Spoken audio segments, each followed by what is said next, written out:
Welcome to Nature Knows, Conversations with Wild Warriors and Changemakers. I'm your host, Jen Vitanzo, and this podcast is all about nature, both the wild kind outside our front doors and the human kind written within our DNA. Each episode showcases an individual who has dedicated their efforts to create a better today to ensure we have an actual tomorrow, and they are using their unique creative fingerprints to do it. These are the wild warriors and changemakers constructing the bridges necessary to connect us all, human to human, species to species, worlds to worlds.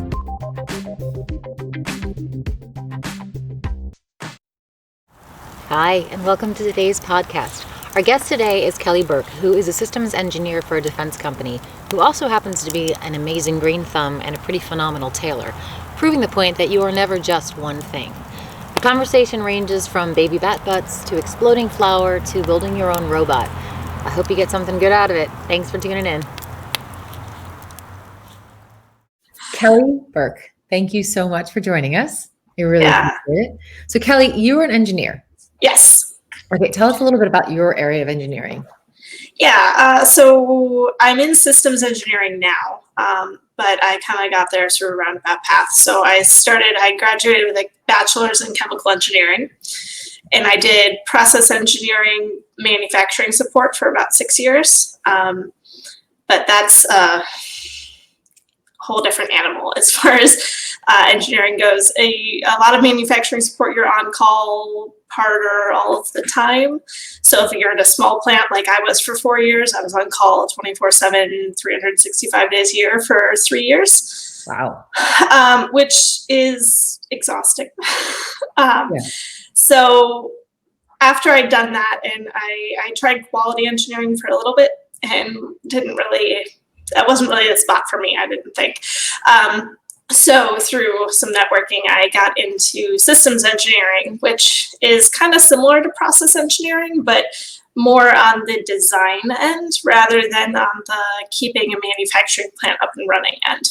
Okay. So if you were to just if someone who has no idea what any of that stuff is in terms of what a system engineer essentially, the day in the life, what are you designing? So systems engineers are the ones kind of sitting there trying to keep all the other engineering groups together and on the same page and meeting the customer needs. So No, go ahead. I said, so you heard cats. Yeah, somewhat.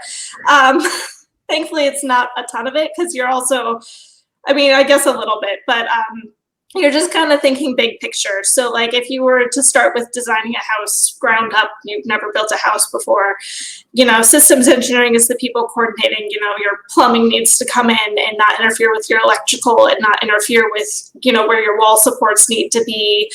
It's the people coordinating all of that together to make sure that everything cooperates and runs correctly and meets the customer needs, which in the case of a house might be actually having running water in all your bathrooms and, AC or heat or that sort of thing. So there's a whole systems engineering V that they call it, but it basically goes down starting from what the customer wants and then what's required based on what the customer wants. And then you get into the design stuff, which would be working with the electrical, mechanical people to make sure that their design meets the requirements. Mm-hmm. And then you go up the other side of the V. You can just Google systems engineering V. There's lots of images. You get into integration. So that'd be when you're actually building it, putting it all together, making sure it all cooperates like your design thought it would. And then you get into testing it. So, if you open the taps, does your water actually run? Did you hook everything up correctly? And then delivery after that, it's, maintenance. So that's, your toilet's leaking a little bit. That's, that's the maintenance end of things, which is where systems engineering is pretty much ducked out and most companies by that point. Got it. That's cool. So basically you're kind of you're like the cruise ship coordinator. Right. And in a sense of you basically hold it together. You are the overview. You are this part needs to talk to this part, needs to talk to that part, which actually when you're talking about any system, right, you need to have all the parts talking to each. And it's so interesting that so much of what we're seeing now is a lot of silos and closed, like they're not talking to each other. Yeah. A lot of industries that aren't talking to each other, a lot of just, yeah. And even within industries, parts of the industries that aren't talking to each other, and like the breakdown that that creates. Right. So systems engineering's whole goal is to try and prevent that and get people out of their silos and aware of what everybody else is doing and make sure that it's still going to meet what the customer wanted at the very end. Right. So if you were to compare yourself to like a system, essentially any system, I guess you'd be like an ecosystem. Right. I'm everything. You're an ecosystem. Yeah. Specifically, I write requirements in my current role. So, I'm a subset in the systems engineering world, but I touch other parts, obviously. But most of my day-to-day job is writing the requirements. Got it. That's pretty cool. That's got to be a lot of juggling. You have to have a knowledge basically of all engineering then. Yeah, I like it. One of the reasons I chose it is because it's a broad knowledge of all engineering, but you're not the one going deep in and, I'm not making CAD drawings of electrical systems or mechanical, I have a broad knowledge of everything. I have to have a general idea in my role of like communications, electrical needs, mechanical, and then just general, like what the customer needs, like how much space do I need to put this piece of equipment in, we spec all that out. So it's a broad engineering, like you can get deep within systems engineering, but overall I think of systems engineering as the broad overview of, I don't have to have a ton of mechanical engineering knowledge, thankfully. Right. Well, that's good. That's actually great because one of my closest friends is actually, she's a structural engineer. Her focus has been bridges, but she's branched out from that because she's got a great business acumen as well. And so she's actually turned her business into helping connect departments of transportation with technology that will help them solve their building needs, their transportation needs, particularly with bridges. And it's pretty fascinating. I remember I one time took some photos for her of one of the project sites that she was on, and like all the tech that she was working with. And I was like, I have no idea what any of this stuff does, but it's like really interesting that it all just works. And it just understanding torsion and this and blah, blah, blah, blah, blah. And I was like, this is a whole other world for me. But then you start seeing it, like you said, it's in different systems. It's not like we think of it just as it's engineering and it's math and it's this. But at the same time, it's like a system is a system is a system. So whether your system is in your computer and it's a system that's all the parts need to be talking to each other. Mm-hmm. So you have that, or a system of a family, and understanding people's dynamics and how everything works together, or, a business, or, how a pond ecosystem works. Yeah. Yeah. Yeah. So you do this, but you also have all these other cool hobbies. I do. So most of them are like sewing related. So I quilt, I sew clothing. I made this dress today. Well, I didn't make it today. I made it a few weeks ago, but the dress I'm wearing today, I made. I cross stitch. I do a little bit of embroidery and crochet. I briefly tried to pick up knitting, but that's gone on the wayside because it's complicated. And I have too many hobbies. When I want to relax, I paint a little, but I haven't yet invested into oil paints to follow Bob Ross, so I mostly do watercolors because those were a cheap investment and didn't involve like prepping canvases or whatever the heck oil paints involved. That looked complicated. Yeah, which by the way, though, watercolor is super hard. Like it is. I have a design background and I had to do all of that stuff. Watercolor was my least, I love it. It's beautiful, but it was my least favorite medium to work with because I was like, I would constantly be just making giant blotches all over because I was like, this is just so precise and I am so not precise. There's a bunch of YouTube tutorials now that make it fairly easy, but I think the thing I've learned most in my brief watercolor journey is to like, you really actually do have to step away and let things dry. And I think that's the hard part. You're like, I just want to continue, but if it's still wet and you need it to be dry, then that's when your paint looks messy real fast. Yeah, I think that's probably my problem with it is that I'm like, I gotta finish this. I gotta move on to the next thing, and I'm like, and watercolor waits for right. It's not gonna let you do that. I also bake, so to round out the house skills and gardening. now that it's warm out. They're all like, it's amazing how like they're obviously super functional, like real world applications, super functional. Like Kelly, if the apocalypse happens, you were the person I'm calling. You will keep us alive and clothed. My first job was with a glass company. So I was near the Corning Museum of Glass, and they have glass blowing classes. So I briefly took some glass blowing classes, but then I moved away from the area. So I used to be like super useful in the apocalypse because everyone still needs jars and stuff, right? I mean, I guess all the jars we already have won't break immediately, but we'll be running in the time we need it. That's really cool. But I love that. I love practical because I think we've gotten so dependent upon technology, and technology is fantastic for so many reasons. But I feel like so many people have gotten away, like, especially like I look at my nieces and nephews and they're such smart, clever little kids, but they're so glued to their screens. And if you ask them to step away and have to do something without Googling it first, they wouldn't, it's not even like, they wouldn't even think to be like, I'll figure it out. It's like, I just go to and I just find like the real world stuff is it's so handy to have. And there's something that's really, I don't know, this might be just me, but fundamentally satisfying about being able to make something with your hands. Like, oh no, absolutely. Like right? When I go into work and I'm like, no, I made this one. Like, yes.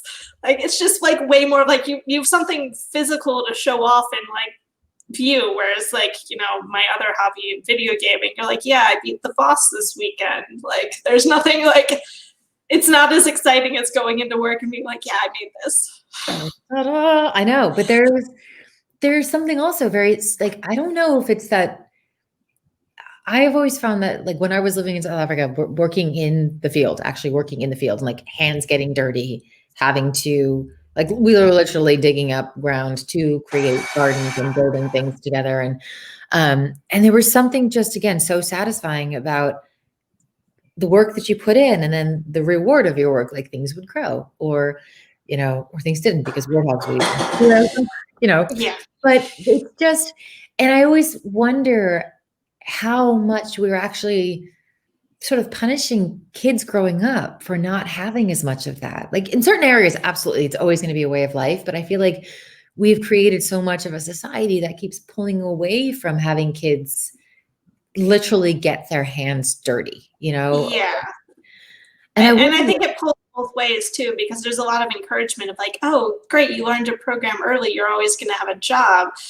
But that just, I don't know, I feel like that puts a whole nother emphasis on, I'm a firm believer of your hobbies should not be what you do for day to day. Most people don't want to day to day. There's a subset that manage it, but most people don't want to be doing their hobbies as a career.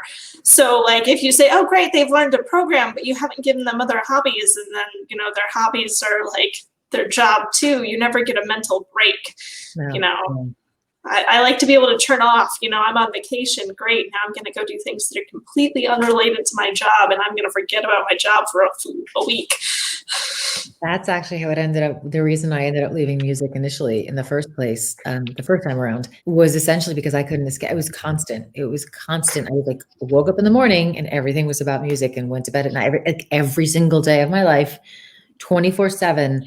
And I was like, I can't, my brain is going to melt out of my ear. I just need space. And the hard thing is when you're an entrepreneur, you're working for yourself, you every day you take off, you're like, but I should be working because I need to make money and I need to like build my career because I don't have like a regular whatever to go to.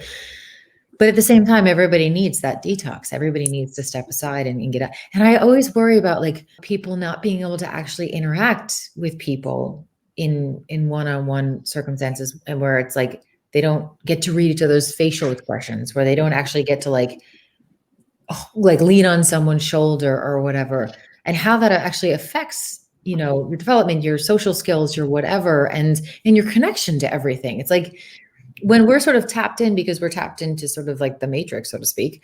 How does that affect our actual interpersonal skills in general, like our own physical, our health, our emotional health, our emotional well-being? Because there's so much more to be said about it being in person and doing something with somebody versus, Yeah. And I feel like we're all feeling that right now. Like, Oh my God. especially, you know, like I'm lucky enough to live here with my husband, but if it wasn't with him, it'd be me alone in a house most days of the week because I'm not going into work most days, like not seeing anybody, not talking to anybody. Like, Yeah. it's got to be really hard right now for anybody living alone. But I feel like, yeah, we're just kind of like, we've all just been plopped into a giant experiment of like, how much can we all live through our screens? And it's hard. And live with ourselves too, though. That's the other thing is I think we've had such an opportunity to step away from ourselves in a lot of ways because we have all these distractions, which are amazing in small doses, but when they're consistent, like you never actually get time to just be with you. Like you were saying, like you find another hobby that's not your job so that you get that downtime to keep decompress. Like we're constantly on. We are plugged in constantly. We are like, we don't even get like, I think so many jobs now too. It's like you're on call 24/7. Like you said, so many jobs. They're like, well, you're expected to answer calls on, even if you're in sales, you're expected to answer a call on Saturday at any time of the day or night and Sunday, and you're expected to be available. And it's like, well, when do you get time to just like process and breathe, you know? Right. Yeah, I think that's been a huge issue with cell phones because before cell phones, especially smartphones with email access, you know, like, yeah, on-call engineers weren't nearly as available. Like pagers started it, but you know, like if you called the house and, you know, you were off the neighbors or the pool or whatever, if you were an on-call engineer, they just missed you and they had to wait or call somebody else. Whereas when I was an on-call engineer with a smartphone, I was always checking my email. I'd check it last thing before I went to sleep, first thing when I'd wake up to see what happened, plus the 3 a.m. phone calls. Like it's not fun. No. So like the fact that now my job, I don't have a work phone has been fantastic. And I think that we really need to look at how many people really do you really need to be calling on a weekend, and can you set up a schedule so it's like, all right, you've got 8 people in the department, you're only on call or so expected to be available one weekend every 2 months or something, you know, to spread out that burden. Right. Whereas like right now, like my boss has a cell phone. I don't think he gets weekend calls much, but because the nature of my job, but you know, like he's the only one. So if I was in a different type of department, it'd all be funneling to him. It's not a life. Yeah. It's rough. No, it isn't, because you never get time to unplug. You literally never get time to breathe and feel like you have your own space. Feel like you're constantly at someone else's sort of beck and call. Yeah. And that's hard. Yeah. Yeah. So, but you were saying before we were chatting before, like, with texting and stuff, that like connecting the stuff that you do to sort of a broader picture. What did you find anything exciting you want to share? Oh, I was looking up stuff for like kids resources. Is that what you're asking? Yes. Sorry. Okay. No, that's fine. I'm not clear if I just said that, actually. Sorry. No. So at a like high schooler level, probably is where I'd start with this. MIT has that open courseware stuff. They have some systems engineering classes. Unfortunately, their undergrad intro to systems engineering isn't like the lectures aren't available online, so you can't watch them. You can just like read the PowerPoints. But the intro or the fundamentals of systems engineering course for graduate, it looks like it's probably the starter graduate in systems engineering. That one's available.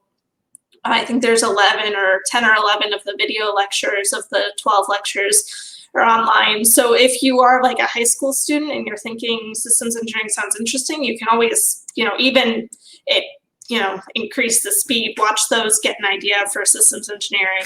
Right. But systems engineering isn't normally an undergrad degree. So I think in general, if you're watching this as a parent or, a middle school kid or something interested in it, just the general engineering resources to kind of experiment with engineering at home. So I know like Discovery, and I can send you the link, but they have a whole series right now actually called At Home Engineering, which I think is probably recent to do.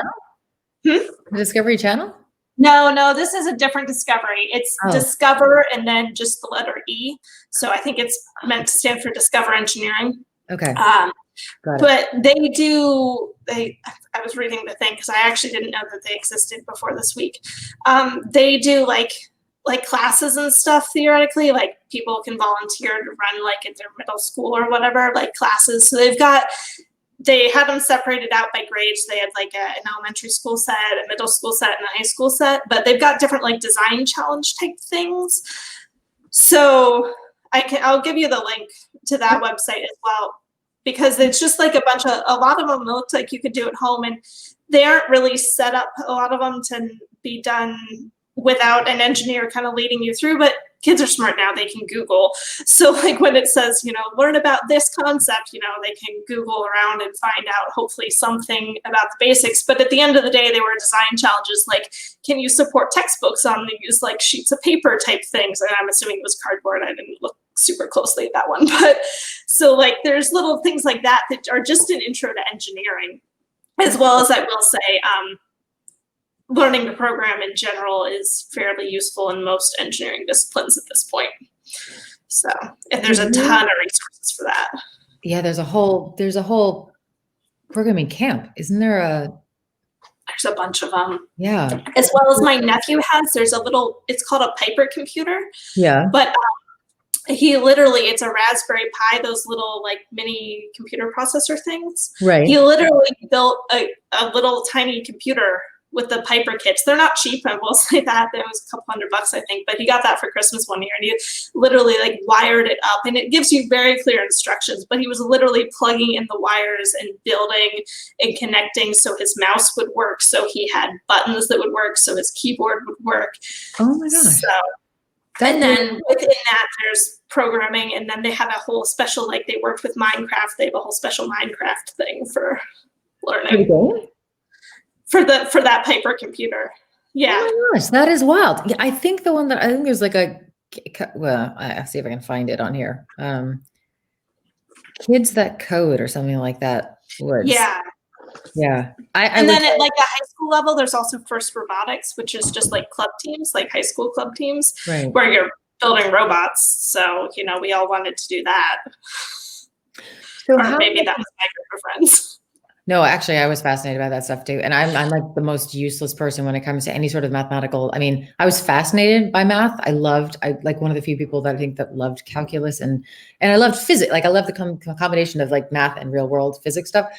But I was terrible at it. I was interested in it, but I was like, I'm still not good. Like I kind of get it, but not well enough to be like, I'm good at this. I should do something. Math is actually my worst subject. Is it really? Yeah, I'm like kind of like the overview, seeing how things connect, sort of like systems. Like that's how my brain works. Yeah. Yeah. But the detail part of the actual logistical, how this functions on a mathematical level, As soon as you introduce calculus into physics, I couldn't. I was like, I managed it when I had to. I was thankful that's part of why I was in chemical engineering, because you don't have to do all the physics math weirdness. You have to learn organic chemistry instead, which is a whole different beast of memorization. But I knew how to memorize. People don't become doctors. That class is legit the reason a lot of people do not become doctors. Yeah, my organic chemistry prof failed like 50% of the class. Ooh, that's rough. For the first semester, and then we got a new professor for the second semester, and I think for a while the first one wasn't allowed to teach undergrads because we all complained so much. Yeah, that's right. That's rough though. Like, why am I interested why there are teachers that will do that? I'm like, why would you crush someone like that? Like, why? Inspire them and boost them and help them. And I think that's an issue with just how most of the higher education system in the US is set up anyway, is all the professors are encouraged and then they get all that money by doing their research and stuff. So they're not necessarily passionate about teaching the students how to learn these subjects. They want to do their research, and as a qualification to do that, they have to teach undergrads. Got it. So I think that's a little bit of I've talked about that before with people. I think engineering classes are great on teaching you kind of how to think like an engineer. They don't prepare you at all for what engineering actually is.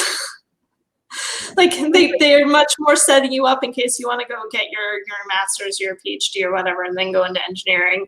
But and as an undergrad graduating, going straight into the workforce, the best class I had was safety, which at the time I was in my chemical engineering program wasn't a required class. But I think they've changed the accreditation requirements so that way now there's a process safety class for chemical engineers. Oh my God, I think that would be like the number one thing that they would have you do. It was super interesting. So like you're studying all these horrible disasters, but like you're just, it was a learning like what went wrong, why you should listen, like here's the, OSHA stuff that you really should think about. And, there's a lot of, especially in manufacturing engineering, and even in design engineering, but you see it day to day in manufacturing engineering, there's a lot of safety things to think about that like, yeah. I mean, how many of us have gone up onto the roof to clean the gutters or whatever with no one watching the ladder or whatnot? Like, you're also supposed to inspect the ladder before you use it. You're supposed to do all these things that, like, unless you're in a manufacturing plant, OSHA is going to fine you if you don't do them, people don't think about. Right. Yeah, we ran into that a lot in the bush, which was like it's like the wild, wild west too, to a large degree. But interestingly enough, in some places, the safety was huge because you're dealing with not just like, if the ladder fails, that's a problem. If the ladder fails and there's some lions sitting under you, that's a whole other, introducing some more issues into the, and also, you were if you got injured, you were injured in a place where you weren't near anything. So right. Your closest hospital could be 5 or 6 hours away. You might have to be airlifted. And so you had to there were certain things that they were super stickler, which is great. It's like, I'm the first person to be like, I like adventure, but I'm like the weird person who's like, I like adventure, but I'm all prepared. I'm like, right. But yeah, it's pretty interesting. And I'm surprised that safety wouldn't have been like a fundamental course that you had to take as part of the requirement. I know, especially for chemical engineering, because there's so many things that can go wrong in chemical engineering. I think it's not light reading. I think anyone who becomes a chemical engineer should read. There's a book about the Bhopal disaster, which was a huge chemical, I want to call it an explosion. It's not really an explosion, a chemical leak in Bhopal, India. They killed, I don't remember how many people, but it's a whole summary about, the book goes through the timeline, what went wrong, what happened, it gets into the culture of why it eventually got to the point where this chemical was a big chemical cloud into the air and then the after effects on the people. And I think that books like that should be required in reading for chemical engineers to remember that when you don't follow a safety thing, yeah, one thing probably won't blow up at the plant or whatnot, but if everyone doesn't follow one thing, you've suddenly killed thousands. Yeah, you've got a major domino effect. That's so true. It's like Chernobyl, all those places, Chernobyl, and it's like something goes wrong, and whether it was human error or whatever, but just not being, it's so easy to overlook one little thing and be like, oh, it's fine or whatever. And then the next person does it somewhere else. And then all of a sudden this whole snowball effect, and suddenly you've like, everything's glowing green and people are just sort of dissolving, and everything else is just falling. I mean, it's crazy how quickly too, and chemical engineer, especially chemical, just in the name, chemical. Well, it's funny because there's a lot of things that people don't think are dangerous. But one of the things in my process safety class that we looked at was, so flour is very combustible. So flour explosions and sugar explosions are a thing.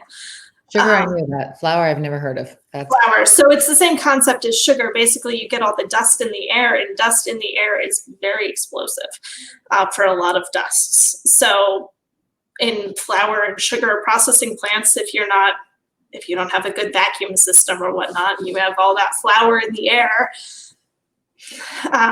Or cotton, I've heard from like old, there's a movie that I watched that's a period drama, but cotton in the air before, like on the old spinning mill plants, that could have been a problem.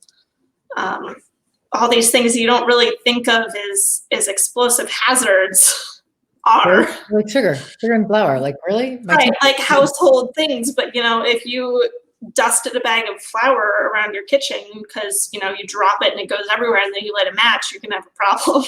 But that's like, when you actually think about it, you go back and you think everybody did that. What was it? The volcano experiment when you were a kid, where you were just like baking soda and vinegar that you add together, and it just, it's like two household items that are constantly in the house, Right. even you think, but it creates this massive, Right. That's what it wants to do. Yeah. So it's really, because like that one's completely safe, but like you think about everything else you've got in your house. Right. You have no idea what's going to react to what. And don't mix things unless you know what mixing happens.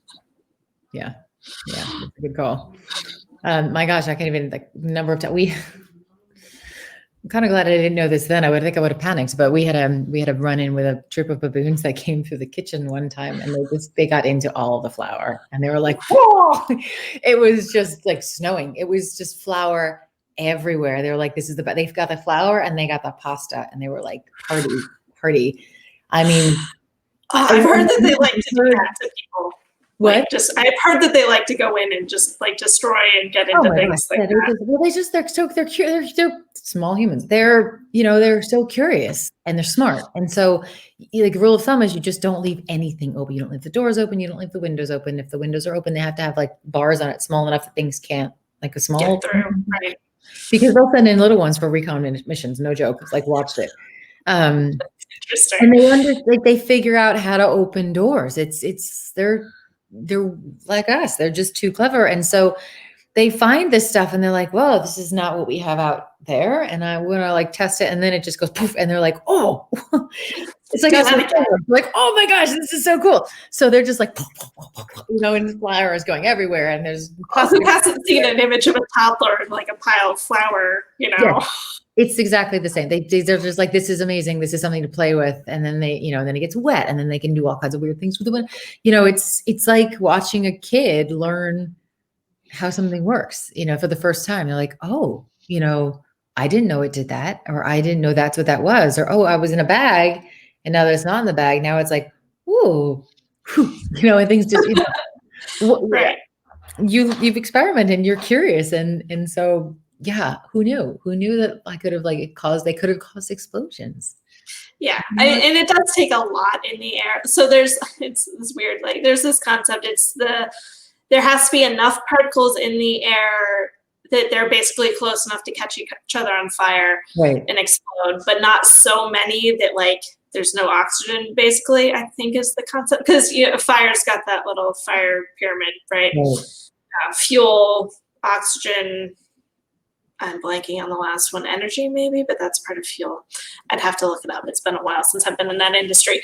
But so like, if there's so much in the air, it's not going to explode. And if there's not enough in the air, it's not going to explode. So thankfully, like in your kitchen, it's probably going to be fine if your toddler gets into your flour. But I wouldn't light a match right after that happened, just in case. Right. That's interesting. I had no idea.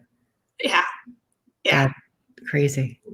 I think it's so fascinating that stuff that we sort of just take for granted and don't think anything of can be so dangerous. I know. And then you read like the warnings on like your household cleaners, depending on what you use for cleaning. You're like, oh. Yeah. Right. Like, should I be actually keeping this in the house? Like, should I replace maybe this? I should actually wear gloves when I'm, using whatever to clean off the stove or something. Oh my gosh. Yeah. And that's the thing is like, we, again, take it for granted. I mean, taking it for granted because we're used to just being able to fix stuff because everything's just sort of at our disposal. And when you don't have that stuff there to fix it, it's like, what do you do? It's like, you don't have Google to help you to be like, okay, I have just spilled this and I don't have any of this stuff. What do I do next? And then like somebody steps in and says, you're going to, mix this household thing with that household thing, and then you'll fix everything. But it's, it's amazing. These like, just things that just seem like they're innocuous, that they just wouldn't be an issue. And suddenly you're like, I have just blown up my kitchen. Right. That's yeah, everyone knows the classic, water on a grease fire. Right. Well, everyone should know that one. If they don't, go Google that and never do it. But like, yeah, there's some other things in your house that you just don't think about. And how many people actually have the recommended number of fire extinguishers in their house? Or that they've checked their fire extinguishers. Or that they've checked their fire extinguishers yearly, which you do need to do. Yeah. Yeah. By the Although way, I say that, and I think it's been over a year since I've done mine, so I should check mine again.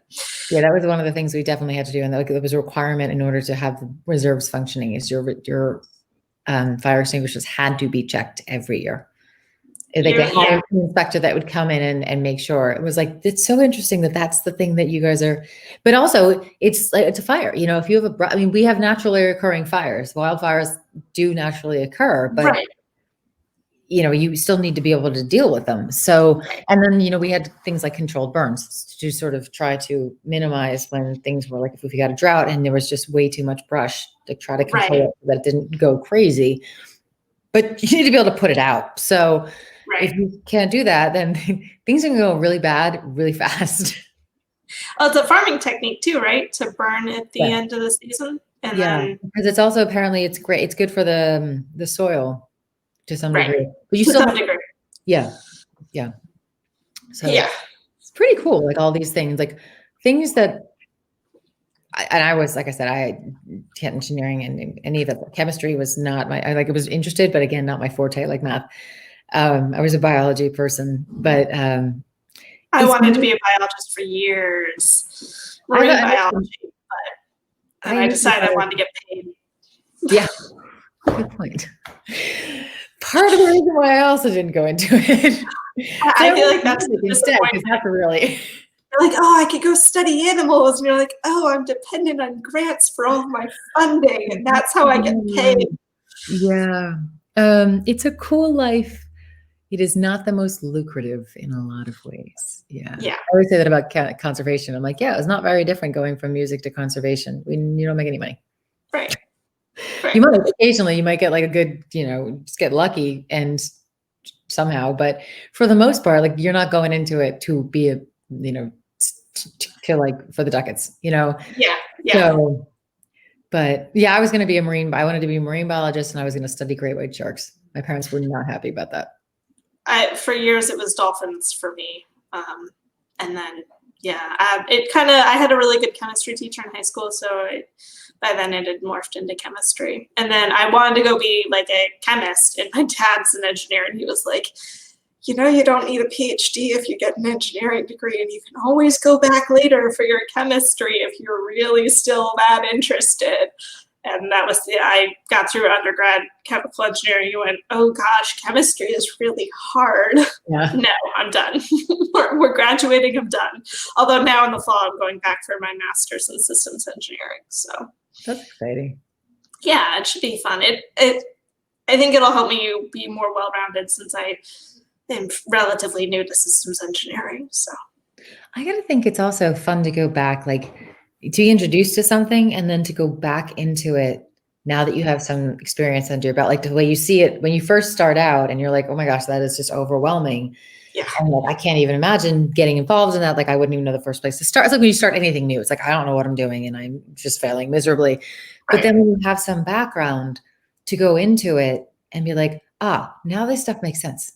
Like, now I understand how this stuff fits together better. And yeah, that's pretty cool.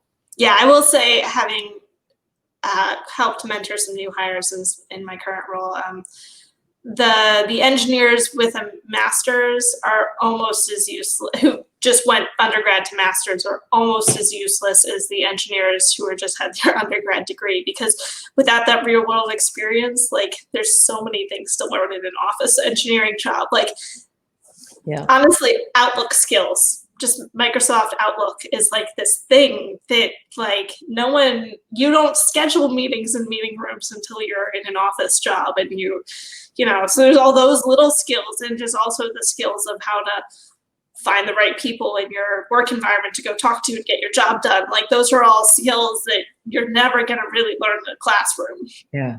So the theory is great, but then when you have to put everything in practice, and it's not even just the theory and the practice, it's the theory of sort of the job in terms of the intricacies of the job and like the nuts and bolts. But then it's like you said, the personal interaction side of things, the social side of things, which is you need to learn to interact with people in an office or in whatever, where in a team, in a whatever it is, and the simple basic things of communication. Like I imagine this is the same for you from what you were saying, that one of the fundamental things in every single job that I have ever done, that I know of anyone ever doing. The most important thing is you have to be able to communicate with people. Yeah. My dad used to do like, he works for NASA. So he used to come to like my middle school and stuff and do classes, and he'd be like, English is the most important skill an engineer has. If you can't communicate your ideas and your designs, you're useless. It doesn't matter. Right. You know, you become, I don't know, I'm going to rag on Nikola Tesla a little bit, but you become a little bit like Tesla with his designs locked in a thing and, you know, getting beaten out by Edison, who was arguably better at communicating and getting people interested in funding his stuff. And that's the thing. That's the hardest part about it, is it's not just that vacuum. You have to be able to cross over. And I know one of the challenges we run into with well, actually, I think all fields, but conservation has run into quite a bit, is you have a lot of scientists in the field that are brilliant. They're so good and they know their stuff, but they can't cross that boundary of being able to explain all these 12-syllable words to the average person. The average person's like, I have no idea what you're talking about. Like, I can't even begin to comprehend what it is you want me to comprehend. And there's that disconnect. And it's like, well, you need, like, everybody needs to be on the same page. They don't have to know all of that, like the 12-syllable stuff, but they have to understand what that means and how it relates to them. Right. Yeah. Why do I have a retention behind my house? And, you know, what are they doing with that, is, you know, for all that, you know, to relate directly to the environmental stuff, you know? Right. Right. If you don't understand what that's doing, then you think that there's just a mosquito-infested swamp behind my house. Which is a whole other thing, but it's actually very full of frogs, so we don't get many mosquitoes. It's very nice. We have a healthy little ecosystem of a retention pond.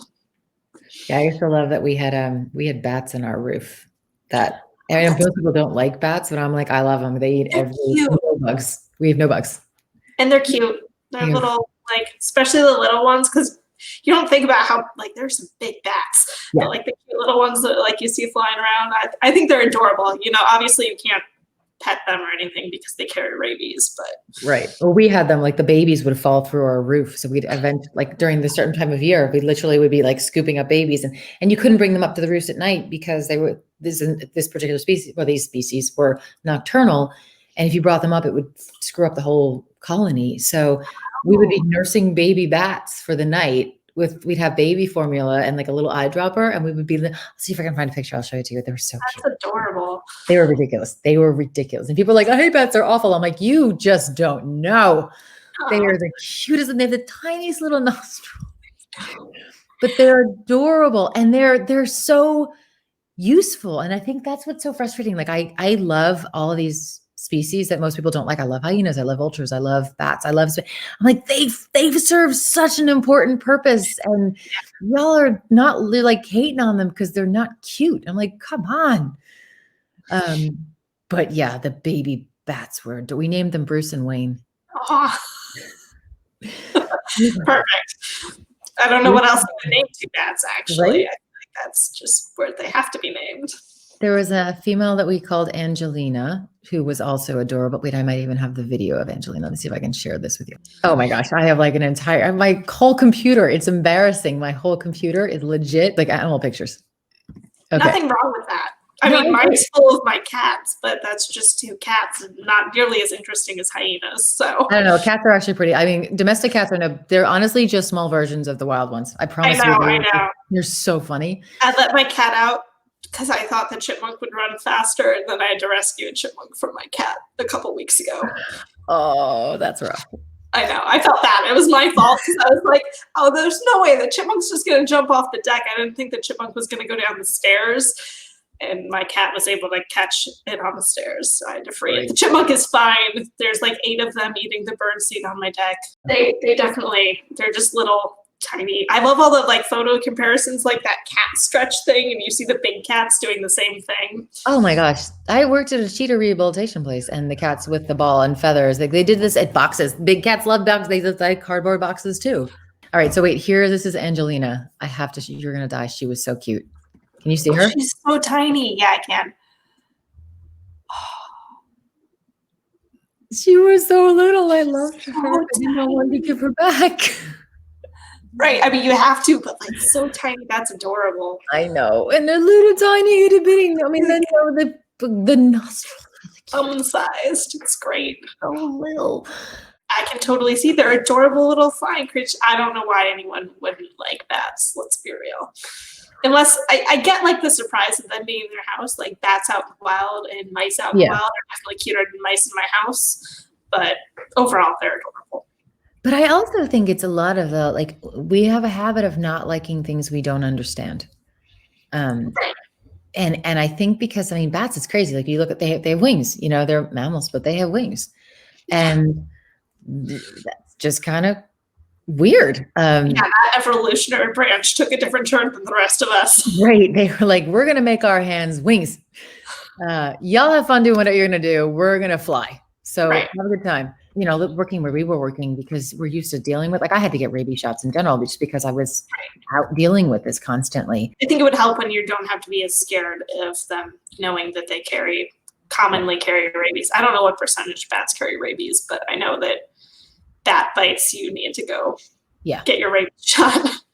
So the percentage is actually, okay, in terms of vector animals that carry rabies, they're a high level relative to like rats and raccoons and bats and what else carries, like, please don't forget. Anyway, it's not that high of a percentage. It's actually very few bats actually carry it.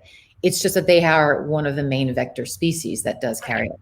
Well, and since rabies is one of those that if you don't get treatment fast enough, you're dead. So you might as well just assume that all bats have rabies because that's the safest way to treat bats. Yeah. So you should never, like, honestly, you should never pick up a bat. I mean, the only reason we could is because I like worked with rehabilitation and like knew things that needed to be doing and like how to properly hold them, I wouldn't pick up the adults at all. Like the little ones were so small that they didn't even have teeth. So, and it was just, you know, you obviously hold them and put them in towels, keep them warm, and then wash your hands. It's like, no, wash your hands consistently and constantly. And then in the morning we would bring them up into the attic and put them back up with the roost with the family. And it's like nothing happened. And then like 3 days later, more baby bats would fall through the roof. I didn't realize that they had such a falling problem. Well, I don't think they normally have such a falling problem. Our structural we lived in what was I think it was an old abattoir. And so it was literally called the blockhouse because it was legit just a block and it was just kind of concrete. And there was an upstairs area, but you couldn't get upstairs. There wasn't a staircase. You can only get upstairs from taking a ladder to the outside windows, which weren't even windows. They were just shutters. Okay. None of it was insulated. None of it was closed off. And the floor was essentially the ceiling / floor. So the ceiling from my house to this floor of the top floor thing was literally just like tar paper and bamboo that was just... Yeah. So what would happen is the mom would go out to go get food and babies would be like, oh, where did mom go? And then they'd go ruffling around and then they'd fall through the holes. Right. Because they're not necessarily in whatever bats in that area live in. I don't know. I think of them in caves, but I don't know that all bats live in caves. So no, that's why they live in attics. They live in like tree hollows. Tree hollows. Right. Yeah, so those don't have like the, falling through the surface issue. Yeah, it's not usually a problem for them. So, and then also like a lot of times the moms will take the babies with them. Like if they're young enough, the babies will literally be here holding on to mom and mom's flying around and the baby's like, they just have to hold on really tight. Oh, that's cute. Yeah, it's adorable. And then you have fruit bats, which are they're diurnal, so they're during the day and they're not eating insects, but they the babies will also typically, like you'll see them just hanging from rafters. And the babies will be tucked into mom's wings. They're kind of adorable. That's cute. Yeah, they're really cute. Anyway, so we're literally already at an hour. All right. So we can keep talking. That's just how it goes with us. We're just going to talk about, bats and chemical issues. It's all good. I could definitely keep talking. So out of curiosity, if you're like, for a kid going into, so is this sort of what you were looking, when you were a kid, what did you want to, besides biology, once you decided no more biology? Yeah. I mean, it was always kind of going to be a science field. And there was definitely a break between biology before I decided on chemical engineering because I didn't really pick chemistry was like junior year of high school. I honestly don't remember what that break was. It was just kind of like a general, I'm going to be going into science.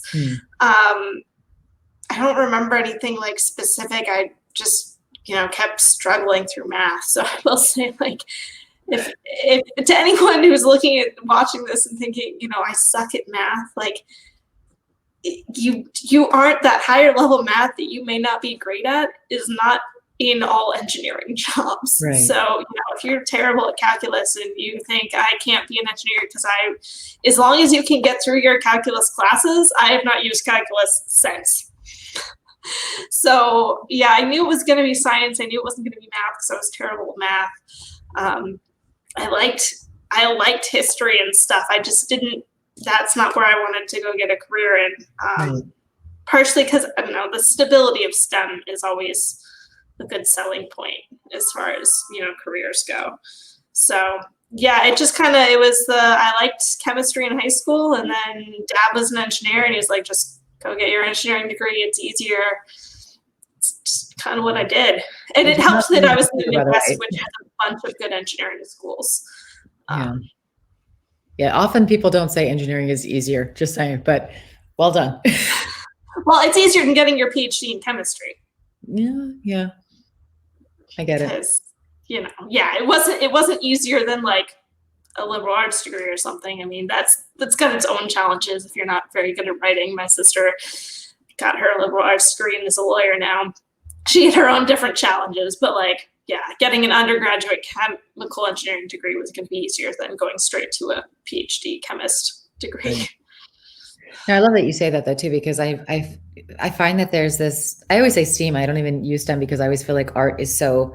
It's been added now, and I keep forgetting that it's the new acronym. Oh no, it's all good. But I remember hearing people sort of poo-pooing certain fields and being like, "Oh, well, that's just easy. That's like a joke one." And I'm like, it's only a joke if you're good at it. It's right. Joke, it's like. I did art class. Some of my art classes in school were the hardest classes that my music theory class was one of the hardest classes that I had to take. Yeah. Like, economics class was also one of them. But it's like, it is more about, I have had friends that they're like, I couldn't for the life of me do some of the stuff that you do. It just doesn't, that's not how I function. And so I always find it really important to like impart to people that every area of study has its challenges. Right. It all has its, none of them are easy. Right. Yeah. Like all the English degrees and stuff are, writing a gazillion papers, and, engineers like to make fun of the business school, and yeah, the math is easier, but there's a whole lot of like, who actually liked econ? I did like macro. I hated micro economics. I don't even remember which one I hated. It was like, this is not for me. I'm moving on with my life now. Yeah, no, I think because I like macro in general, but like macro stuff, like big picture stuff. Yeah. But, oh my gosh, micro was like my nightmare. I used to sit there and be like, can I drop this class? Like, what would I? Class. Yeah. But no, I was one class away from like a minor in Latin literature. And those classes were hard. I'll say I did better in them because, like I said, English has always been one of my better subjects. So I was better at writing the papers and stuff. But I mean, they were definitely hard in a different way. There's a whole different set of critical thinking skills in those English degrees than you get in engineering. Engineering is very, there's a lot of times this is how it's going to work. Your math problem's only going to be solved one way, whereas your English paper can be written 80 different ways, and you have to figure out and coherently put your thoughts on a page. I always found like with education in general that we should be as divergent as all encompassing as possible. And I think I went to a Jesuit university where the ethos is essentially creating the well-rounded person to go out and serve the world. Right. And so fundamentally, like your foundation classes, you had to have 2 histories, 2 theologies, 2 social, and was this theology, social sciences, regular earth science type things. I guess earth is right, I don't know. 2 maths, 2, like you had to have your core curriculum before you even could get into your major. Right. You had to have this fundamental, because their whole idea was you have to have a basic understanding of everything in order to be able to move forward in life and actually, because that means you can connect with people. Right. You have this ability, like you said, like the way somebody writes, you could do writing so many different ways. And there's so many like ways to deal with a writing course versus an engineering course where it's a whole different method of solving a problem. Right. And now my job is the intersection of that, where I'm writing for engineering, which is a whole other ball game, where words become very important. Yeah. Yeah. Well, but I have to be honest, I feel like that's all people should really have, that skill. Like, I feel like that is probably the most important skill that you could develop as a human being, period, is to be able to talk to people and connect the dots, so to speak. I mean, it's basically, at some point in time, you hit a level in engineering where you're not going to get promoted anymore if you can't communicate either to internal or external customers. Right. Like, and that's, it comes faster than you'd think. You know, it's like, oh, like even in my job, I've been on customer, you know, calls and stuff. Like, it's already like, I'm not a super high level engineer. I'm, you know, a couple of steps past, you know, beginning engineer. So yeah, it's definitely a skill that you need to have. And I think a lot of engineers forget or don't like to think about it, because English wasn't their good course. You know, they were in math and science, and that's where they excelled. So they were going to go be an engineer. Yeah. And look, it's a language though. So you still have to be able to speak a language. And I feel like if you can learn one, you can learn another. Yeah. Except I keep trying to like pick up a second language. I never get very far. Yeah. Well, there's only so much time also in the day and life in general. It's hard. There's so much stuff going on. Even now, everyone's like, oh, I'm bored. I'm like, how are you bored? What are you doing? What do you do with your life normally that you're bored? I have no time ever. I feel like, oh, great, I'm not commuting every day anymore due to Corona. So now my hobbies have somehow just expanded to fill my time. Oh my gosh. I was actually thrilled. I was like, thank God the world is slowing down a little bit, because I can't catch up. It's like, so you essentially, with what you do, you cross over. When I try to explain to people that I talk to with, like, I work on a creativity workshop with art and science, connecting art and nature. And everyone's like, oh, they're totally different. I'm like, no, they're not. And creativity is much like communication. It's an individual skill that each of us has our own sort of thing. And you have very creative hobbies. Yeah. And you care.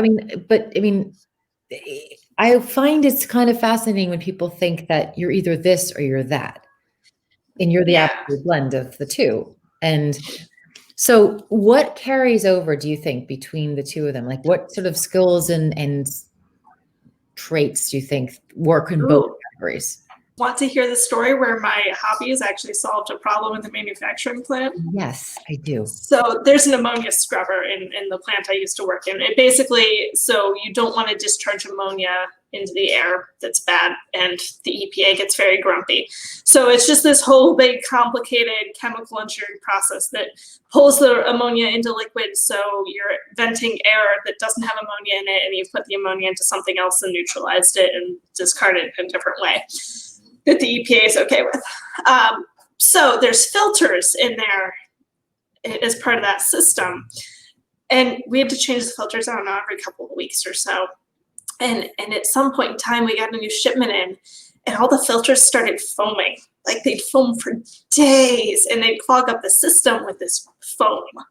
And I was like, weird. And, you know, I'm like, this doesn't make sense. And so, you know, when you're sewing and stuff, you start to learn about fabric treatments and stuff, and you know that there's, you know, pre-treatments on your fabric and stuff, and some of those cause foaming. So eventually I'm like, I think it might be the fabric, the filter treatments, because the filters are a type of fabric, basically, they're cotton. I was like, I think there might be something changed, and they're not removing that foaming agent from the filters anymore.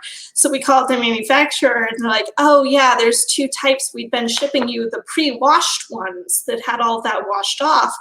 And lately we've been getting the ones that aren't washed. And the part numbers were the same, which is a different issue for that manufacturer on why they have the same part number for washed and unwashed filters. But so, like, it had been a puzzle for weeks in the plant, and every time we changed filters, it was foaming and causing issues. And my hobby just happened to be like, oh, wait, let's call up the manufacturer. Because if we hadn't known to ask that question because the part numbers were the same, we might not have ever gotten a real answer onto why suddenly our filters were foaming in the ammonia scrubber. That's actually amazing. That's all. Like, that's such a great story. That's a great story. So sometimes they interact really well, and sometimes it's just been a creative outlet. So, I mean, I know like spatial awareness helps on like quilting when you're assembling a whole bunch of squares together. So that's definitely an intersection of like engineering and in quilting when you're putting all these blocks together to make a picture. So, you know, on a more fun and creative side. Right. But then also, even with the video game stuff, it's like, it's a whole system. It's understanding a system and how a system works. And I'm always fascinated when people are like, well, creativity, you know, like, I'm not creative. And they're like, well, I'm not, you know, I don't draw, I don't paint, I don't do whatever. And I'm like, that doesn't mean you're not creative. Like, right. It's creativity is a way of, it's just seeing the world. It's a curiosity. I would say it's a curiosity about the world.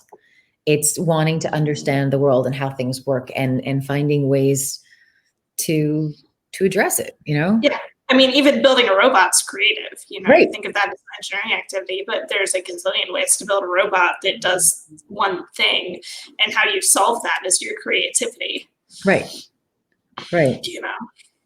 Yay. So, all right. So random question, and this is completely unrelated, but kind of related. If you were to take all the animals in the world and turn them into jobs, what would your job animal be? Ooh. That's a really tough question. I'm trying to think, like, I don't know, like the first things that was popping into my head, and I don't know why, was like ferrets and crows, because they just kind of hoard materials. But I think that's more because my crafting hobbies has me hoarding materials, and not so much that my job has me. I don't know though. That would. Although crows have their whole like system and social structure, so maybe we can go with a crow, because as a systems engineer, I'm definitely working the social structure thing that crows have, because they're super intelligent and fun. I can see that. I could definitely see that. They work together, work in groups, and they constantly are problem solving and figuring things out. Right. And they're really clever about it. And we just think of them as birds, but they're actually really cool birds. Oh, definitely witches familiars for a reason. Yeah. Right? No, they're brilliant. I love crows. There's a New Caledonian crow. Have you ever heard the stories about them? No. Okay, unless they're the ones that you can train to do fun things. They are tool users. Oh yeah, okay. So I didn't know that some of them were. And it's fascinating because if you actually look up some of the studies on them, New Caledonia is a small area in sort of Southeast Asia, and like different populations of them know different tools. Like they figure out different ways to solve the same problem. Right. It's the coolest thing. But that's definitely engineering then. It's definitely crows. Because you've got the right animal. So we're all figuring out different ways to solve the same problem of, you know, how to do whatever today's engineering problem is. Right. But they also have that ability to see the overview, to see the big picture. Right. Say, okay, what's our challenge? How do we use what we have to go from point A to point B and solve, or point whatever it is, and solve problem? So you're a crow. Perfect. I love it. I like them. Brilliant. They're awesome. I keep looking out for them and seeing if they're in my area, but they keep hiding from me. I get all sorts of other birds, but I don't see the crows very often. Oh. I hear that you can like get them to recognize you if you like give them gifts and stuff. I want crow friends. They'll bring you presents. Right. I want crow friends. So I keep keeping an eye out to see if I can start befriending the crows, but they did a study, and actually it was interesting. They did and they remember, and they teach other crows. Yeah, I heard that like their future generations will remember you. So you don't. Their parent crows. Yeah, they did a whole study of them. I don't remember. I think it might have been in Washington State, maybe Oregon, that they were doing a study on them, and some people were wearing masks, and some people weren't wearing the mask, and the person who was one of the people that was doing some sort of testing, whether they were catching them to ban them or whatever it was, and the crows didn't like it. So they remembered his face, and they told all the other crows. And so like the following year, the new baby crows knew to not like that guy. That's awesome. I'm never going to live this down. I'm legit never going to live down my work.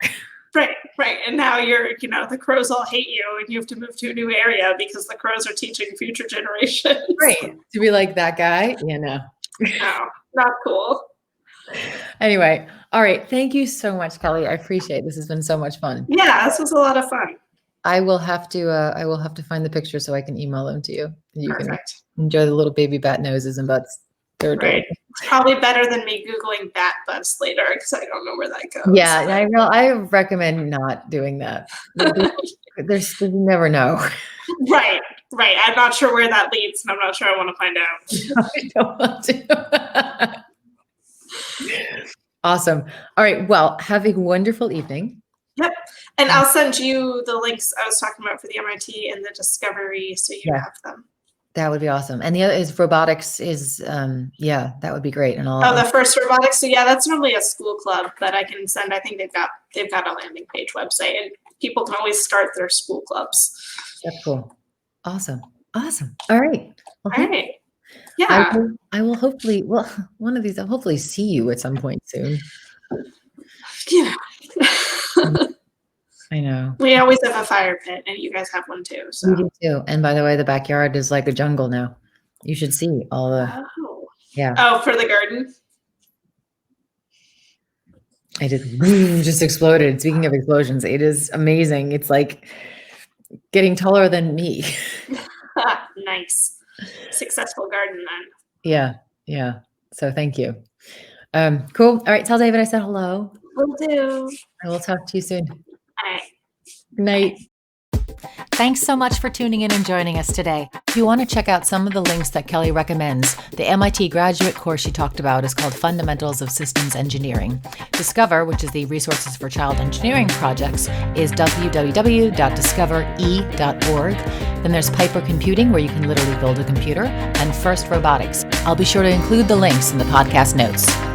If you want to keep up to date with what's going on with the series, visit lateshiftmedia.com. Late Shift Media is also where you can go to find out about upcoming episodes and future guests, and where you can sign up to stay up to date with the series. Again, it's lateshiftmedia.com. Thanks so much for tuning in, and I hope you have an amazing day.